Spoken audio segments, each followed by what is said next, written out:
வேதம் உங்களுடைய கைகளில் இருப்பது அதுவே ஆசீர்வாதம். உங்களுடைய கைகளிலே ஒன்று இல்லை என்றால் நீங்கள் ஏதோ தனமாக வந்து இருக்கிறீர்கள் என்று சொல்லி உங்களுடைய கைகளை சொல்லும்.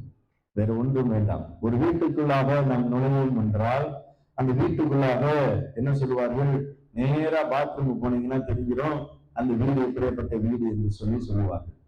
அப்படி என்றால் கணிக்க முடியும்.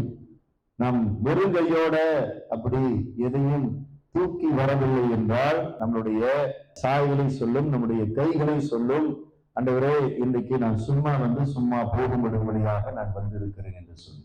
இதுதான் உண்மை, வேற ஒன்றும் இல்லை. இன்றைக்கு எத்தனை பேர் வேதத்தை சுமந்து கொண்டு வந்திருக்கிறீங்க? அது உங்களுக்கு ஆசீர்வாதம். தேவன் கர்த்தர் ஆண்டவராக இயேசு கிறிஸ்து உங்களோடு பேசுகிற வார்த்தை தான் இது.